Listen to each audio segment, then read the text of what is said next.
وفاق نے ریاستی مشینری استعمال کی پرامن شہریوں کے خلاف، نتائج کی ذمہ دار یہ ڈاکوؤں کا ٹولہ ہوگا۔ ووٹ کی طاقت تو ان کے پاس اب رہی نہیں، عوام جو ہے اب ان کو جوتیاں مارنے کو تیار ہے۔ الیکشن میں جاتے ہوئے ان کی ہمت نہیں پڑ رہی۔ 1.25 سال ہم نے ان کو موقع دیا اور پھر یہ بڑے معصوم اور مظلوم بن جاتے ہیں کہ جی یہ لوگ جناب آگے انہوں نے چڑھائی کر دی اور یہ انہوں نے دھاوا بول دیا۔ یہ جو راستے روک رہے ہیں اسلام آباد کی، کس قانون کے تحت روک رہے ہیں؟ کس آئین کے تحت یہ راستے روک سکتے ہیں؟ یہ عوام نہیں روک سکتے۔ میرا آئینی اور قانونی حق ہے کہ میں اپنے اگر پرامن طریقے سے احتجاج کرنا چاہوں اپنے حق کے لیے تو میں کر سکتا ہوں۔ یہ اب تمام جو ڈاکوؤں کا 13 جماعتی ٹولہ ہے، یہ اب سارے اگر ایک انتخابی نشان پہ بھی لڑ رہے تو ان کو تاریخی شکست کا سامنا کرنا پڑے گا۔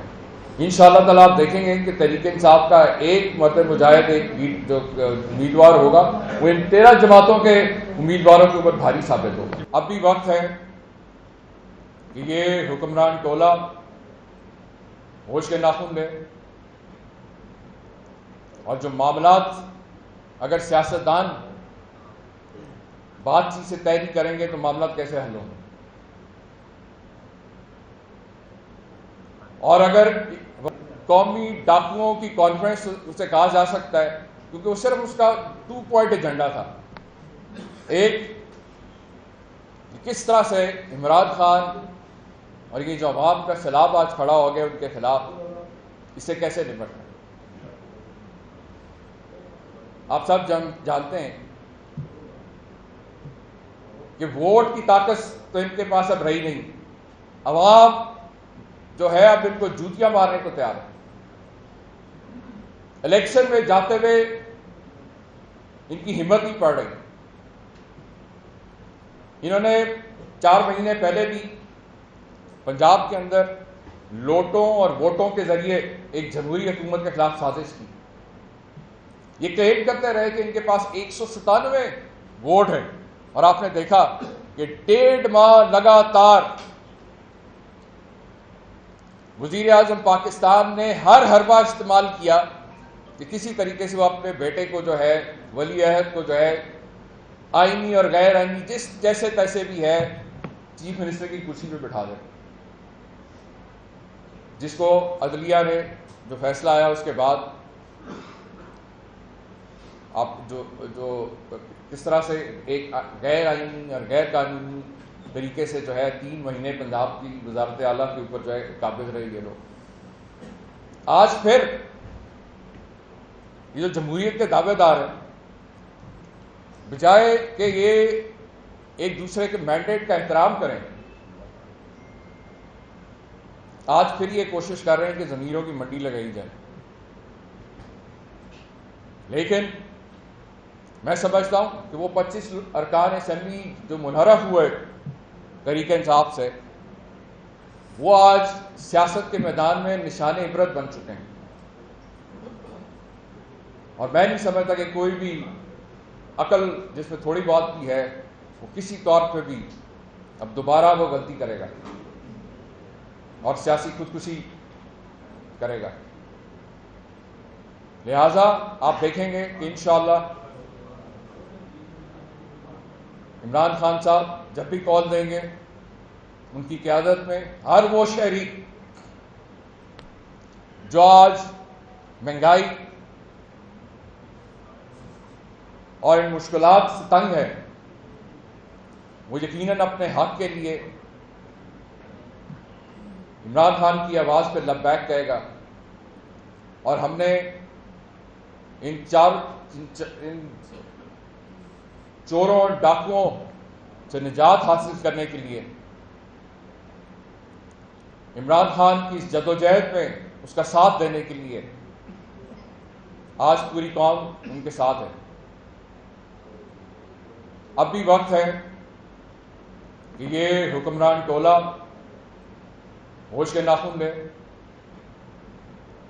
اور جو معاملات اگر سیاستدان بات چیت سے طے نہیں کریں گے تو معاملات کیسے حل ہوں گے؟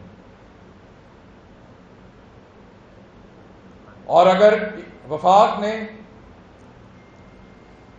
ریاستی مشینری استعمال کی پرامن شہریوں کے خلاف نتائج کی ذمہ دار یہ ڈاکوؤں کا ٹولہ ہوگا. بہت بہت شکریہ.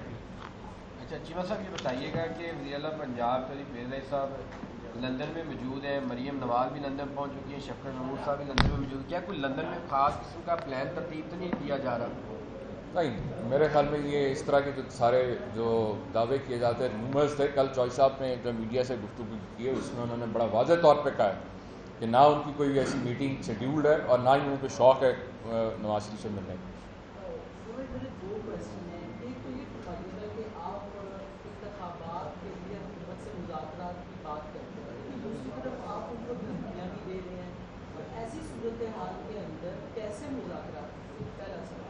دوسرا میرا سوال یہ کہ آپ نے کہا کہ ایک مرتبہ پھر منڈیاں لگائی جا رہی ہیں، کیا پنجاب حکومت کو پھر آگے پیچھے کرنے کے لیے تو منڈی لگائی جا رہی ہے؟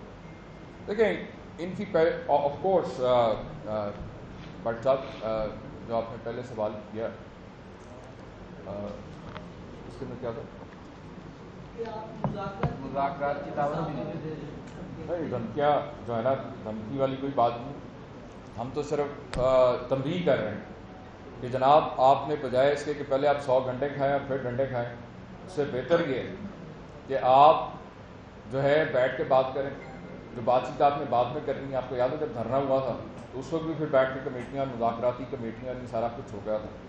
تو ہم تو پہلے کہہ رہے ہیں، جس طرح ہم نے پہلے لاسٹ 2014 میں 1.25 سال ہم نے ان کو موقع دیا اور پھر یہ بڑے معصوم اور مظلوم بن جاتے ہیں کہ جی یہ لوگ جناب آگے انہوں نے چڑھائی کر دی اور یہ انہوں نے دھاوا بول دیا. یہ جو راستے روک رہے ہیں اسلام آباد کی، کس قانون کے تحت روک رہے ہیں؟ کس آئین کے تحت یہ راستے روک سکتے ہیں؟ یہ عوام نہیں روک سکتے. میرا آئینی اور قانونی حق ہے کہ میں اپنے اگر پرامن طریقے سے احتجاج کرنا چاہوں اپنے حق کے لیے تو میں کر سکتا ہوں. اور پولیس اور بیوروکریسی جو ہے، جو ریاستی مشینری ہے، اس کا کام ہے کہ اپنے عوام کی جان و مال کا تحفظ کرے، ان کی حفاظت کرے، نہ کہ ان کے راستے میں روڑے اٹکائے یا ان پہ تشدد کیا جائے، جس طرح انہوں نے 25 مئی کو کروایا پرامن 79 لوگوں کے اوپر. ان کو شرم نہیں آئی کہ انہوں نے بزرگوں اور خواتین کے اوپر جس طرح سے جو ظلم کیا ہے اس نے. یہ سب چیزیں آن ریکارڈ ہیں اور اس کے لیے ہم آپ میڈیا کے دوستوں کے بھی شکر گزار ہیں کہ آپ لوگوں نے جس طریقے سے ان کی حقیقت جو ہے پوری دنیا کو دکھائی. صاحب یہ فرمائے گا کہ ضمنی انتخاب منڈیوں میں جو آپ نے بات کی، پنجاب حکومت کو ہٹانے کے لیے منڈی لگائی جا رہی ہے. دیکھیں آپ کے سامنے ہے کہ ایک طرف جمہوری طریقے سے اگر دیکھا جائے تو 17 جولائی کو ان کو جو ہے تاریخی شکست کا سامنا کرنا. انہوں نے جو سازش کی ایک جمہوری حکومت کے خلاف، وہ ہم نے عوام کی طاقت سے، ووٹوں کی طاقت سے حکومت واپس کی. اب ایک بار پھر ان سازشی ٹولے کی کوشش ہے، لیکن میں نے آپ سے کہا کہ وہ جو 25 ارکان جو پی ٹی آئی سے پہلے منحرف ہوئے تھے، وہ اب سیاسی میدان میں آپ مجھے ٹائم کا کیا سیاسی مستقبل رہ گیا؟ وہ گھر کے رہنا گھاٹ کے. میں نہیں سمجھتا کہ اب کوئی بھی جو ہے، جو بھی سیاسی ورکر ہے، کوئی بھی سیاستدان جو ہے وہ ایسی سیاسی خودکشی کرنے کا کوئی سوچے گا. تو یہ بھارت ان کی کوشش ہے جو کہ اب کامیاب نہیں ہونے والی، کیونکہ اب جو ہے گھر گھر کے اندر سے آوازیں اٹھ رہی ہیں کہ ان چوروں ڈاکوؤں سے ہماری جان چھڑاؤ. یہ جو مہنگائی مکاؤ مارچ کے دعوے دار تھے، ان کے پلے تو کچھ بھی نہیں ہے. جو عمران خان نے کہا تھا کہ یہ سارے ڈاکو اکٹھے ہی صرف اپنی چوریاں معاف کرانے کے لیے ہوئے، کیا ہوا نہیں ایسا؟ ہوا. یہ NRO2 لے کے جو بینیفیشری ہیں، اب ان کی کوشش یہ ہے کہ جو چوری کا مال انہوں نے بچایا ہے اس کو اب ٹھکانے کیسے لگانا، اور اس کے لیے چاہتے ہیں کہ کسی طریقے سے عمران خان کو جو ہے سیاسی میدان سے ہٹایا جائے، جو یہ کسی طور پہ بھی پاسبل نہیں ہے کیونکہ پورے پاکستان کی عوام خان کے ساتھ کھڑی. اچھا چیمہ صاحب یہ فرمائے گا کہ آزادی مارچ کی تیاری آپ لوگ بھرپور کر رہے ہیں، ایک ضمنی انتخاب جو ہے 16 کو وہ بھی ہونے جا رہے ہیں، اس حوالے سے فرمائے گا کیا ضمنی انتخابات کی بھی تیاری کر رہے ہیں یا صرف آزادی مارچ پہ فوکس ہے؟ شاہد صاحب ہم نے پہلے بھی کبھی کوئی میدان خالی نہیں چھوڑا اور یقیناً بالکل ہم جو ہے بھرپور طریقے سے اس کی تیاری کر رہے ہیں اور بالکل بائی الیکشن میں بھی جو ہے بالکل ان چوروں کے لیے میدان خالی نہیں چھوڑیں گے. اور دوسری طرف یہ بھی کل بھی جو بات ہمارے ہوم منسٹر نے بھی کی کہ جس طرح ان کا طور طریقہ ہوتا ہے، کل آپ نے دیکھا خان صاحب آئے، انہوں نے پارٹی کے عہدیداروں سے بات کی، پارلیمنٹیرین سے ملے، کیبنٹ سے ملے، وہ بیوروکریسی کو انہوں نے کوئی ٹارگیٹ نہیں دیا. جو یہ لوگ کرتے تھے کہ پٹواریوں کے ذمے کوئی ہم نے ٹارگیٹس نہیں لگایا، بیوروکریسی کے ذمے یا پولیس کے ذمے ٹارگیٹس نہیں لگا کہ تسی بندے کے لیے اکٹھے کر کے لے آنے نے. انہوں نے اپنی ورکر سے بات کی، اپنی پارٹی کے لوگوں سے بات کی، پارلیمنٹیرین سے بات کی، اور یہی فرق ہے جس کی وجہ سے میں نے آپ سے کہا کہ یہ اب تمام جو ڈاکوؤں کا 13 جماعتی ٹولہ ہے، یہ اب سارے اگر ایک انتخابی نشان پہ بھی لڑ رہے تو ان کو تاریخی شکست کا سامنا کرنا پڑے گا. انشاءاللہ تعالیٰ آپ دیکھیں گے کہ تحریک انصاف کا ایک مرد مجاہد، ایک جو امیدوار ہوگا وہ ان 13 جماعتوں کے امیدواروں کے اوپر بھاری ثابت ہوگا. صاحب یہ بتائیے گا کہ کچھ پی ٹی آئی کا ایک حلقہ جو ہے وہ احتجاج کے حق میں، اور کچھ لوگ جو احتجاج کے حق میں نہیں بھی ہے کہ لانگ مارچ نہ کیا جائے، کیونکہ یہ ہے کہ جیسے اگر آپ نے لانگ مارچ کیا تو ملک کو ڈیفالٹ ڈکلیئر کر سکتے ہیں یہ لوگ. جیسے پچھلے لانگ مارچ میں انہوں نے کہا تھا کہ چائنا کا صدر پاکستان آنے والا تھا، ملک کو نقصان ہوا آپ کے احتجاج کے لیے، تو کیا یہ بات کتنی صداقت ہے؟ کچھ لوگ منع بھی کریں لانگ مارچ میں. دیکھیں بات یہ ہے کہ میں نے آپ سے پہلے کہا نا کہ ہم نے 26 سال سے ہم ان مافیاز کا مقابلہ کر رہے ہیں، اور اس میں ہم نے کئی دفعہ پروٹیسٹ کیے ہیں، کئی لانگ مارچ کیے ہیں، دھرنا بھی کیا ہے تاریخ کا سب سے لانگسٹ. اور کل جیسا عمران خان صاحب نے کہا کہ وہ بالکل حالات کو دیکھ رہے ہیں چیزوں کو، اور جو مناسب وقت ہوگا اس کے اوپر کال دیں گے.